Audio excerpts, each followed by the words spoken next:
Hey.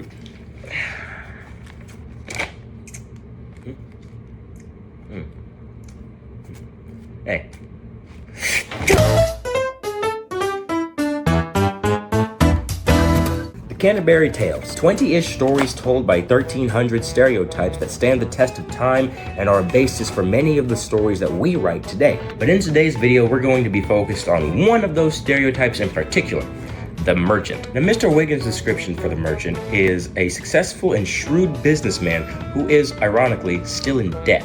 He hates women.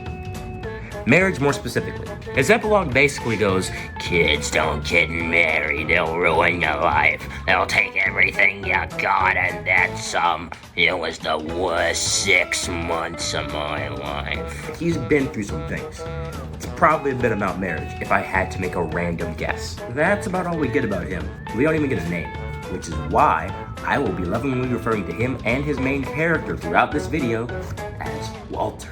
And now we get into the main story, which I will be titling The World's First and Oldest Cuck. Starting our story, we open on a white-haired knight who is dressed to the nines in garments and honors and medals and money. But I call him white-haired for a reason. Old, pushing past 60s old. And 2 other key points about this guy: he has not felt a woman in ever, and now he desperately wants to get married. One more key element I almost forgot to mention.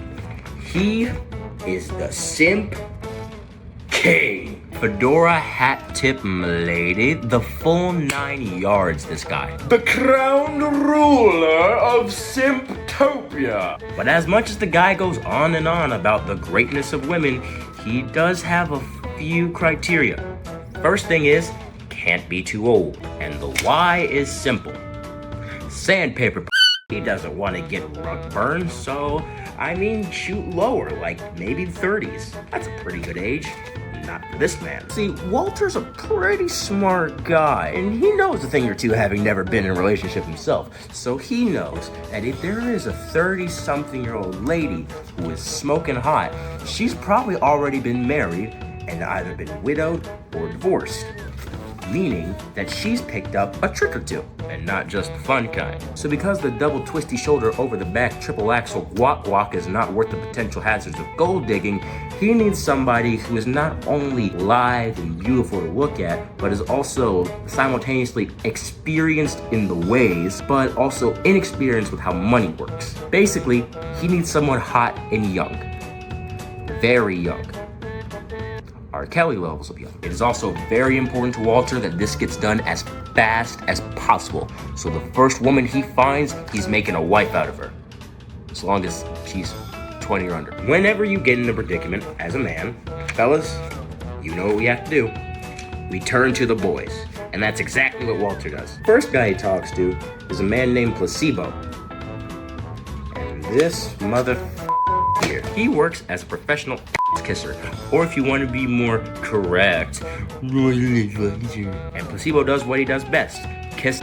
Everything that Walter just said, he's like, I find nothing wrong with what you just said, absolutely go for it, you're the best, and I'd love to suck you off someday, sir. Justinus, on the other hand, actually gives him good advice. Now, he doesn't completely diss the thought of being married, but he does warn Walter that you might not want to rush too far into it, you know, see what she's like, loyal, unloyal, rich, poor. You might want to get to know these things about her before looking at one face and being like, that hoe there. You're also old. Complete honest, he doesn't really expect you to last 3 years with the woman. And in comes Placebo's trifling.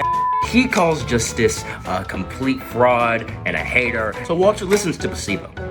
If you haven't picked it up already, he's an old dumbass. Walter goes off prospecting and very possibly pole punching until he perceives his perfect prize, a petite and precious princess positively proliferating with poison prestige. He will now proceed with his plan to pick the prize Petunia and proclaim her the possession of he and his people. Now enter the wife, May.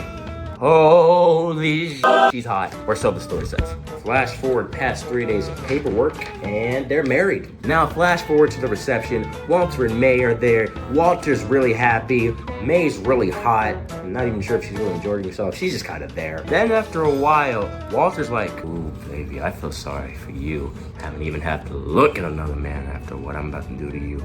Yeah, he was feeling himself. Ooh, thank God he did not say that. Could you imagine if he said that right before underperforming, being lost in his own delusions of grandeur? And now enter Damien, Walter's trusted squire, save one key vice, his loins were on fire. Fast forward past that dilemma, which we'll get into later, Walter and May are now about to bed each other. And for such a grand occasion, Walter has shaved, so he's got sandpaper stubble all over his face. Why does this sound familiar? Then, would you believe it, he immediately starts talking that good shit. He's really feeling himself. Now, ladies, maybe even guys, if you've been in a situation like this before, I think you know how this ends. He's got some fault in his 5 fingers. So now let's look at this from May's perspective. Pros: he's strong, he's loyal, and he's rich. Cons: he's terrible in the sack, unaware that he's terrible in the sack, old, and is motorboating her body down to a fine powder. So what is a woman to do?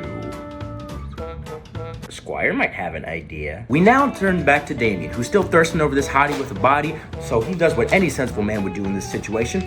Pulls out his iPhone -50, paper and quill model, and goes, hey baby, you up? Meanwhile, 4 days later, Walter and May are sitting in the dining hall, and all their squires in attendance, except one. Where's Damien? And so Walter's like, man, and Damien's so loyal and trustworthy, and just like so dependable and such a great guy and like really handsome.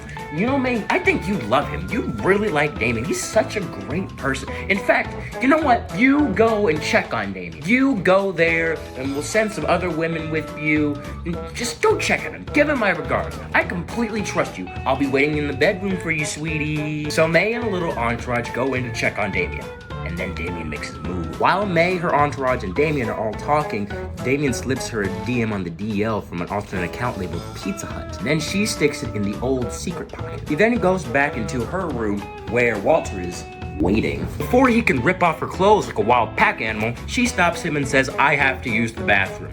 Which, as we all know, is universal code for I'm doing some shady shit behind your back that I don't want you to know about. She then goes to the bathroom, reaches into Old Reliable, pulls out the note, reads it, and then deletes it. So she DMs him back. And now the two of them are talking. Meanwhile, Walter's focused on plants. A secluded garden that only he and his wife get to go in and only he has the key. Until his wife makes a mold of it and then gives it to Damien, because they have a plan. So on the first sunny day of the year, Walter's like, look, my wife, it is so wonderful outside. Let us go and fadoodle in the meadow. And May replies, oh yes, my dear, come and embrace me. Slip in through the back. Now May and Walter are chilling in the pavilion. She then spots Damien in the bushes and then throws gang signs at him, which is actually a code they developed that basically means go up the tree. They walk over to the tree in which Damien is hiding in, and she goes, oh, my sides. Man, if only I could get one of those pears, that would be so great for my side. Then Walter, the ever-lovable simp, goes, oh, my queen, by all means, use my back as a means of getting up the tree. She steps up, Damien gives her a hoist, flips up her skirt, and immediately goes to pow. Now Walter has to slow man up from the floor because he has scoliosis and gets to look up and see he giving she the big D in a tree. So Walter looks up into the tree and understandably has the reaction of, what the f***? And this, ladies and gentlemen, is May's excuse. Baby, you don't get it. It's been crazy. Like, there's been dragons attacks and all this other shit happening, and you couldn't see it because you were under a love spell, and it made you blind. So I had to come up here, and I had to fight this guy who cast the love spell in order to get you back to normal, because you weren't seeing things correctly. Walter, the lovable simp, buys it with interest. So Walter brings May down from the tree, and they embrace each other as they walk back towards the grounds to live there happily ever after, and Damien is still in a tree. So it's safe to assume that this is not May's last foliage fornication, but that is a story for never. So what was the moral of today's story? The rich are idiots? Yeah, let's boil it down to the rich are idiots. The end. Celibacy rules. Swag.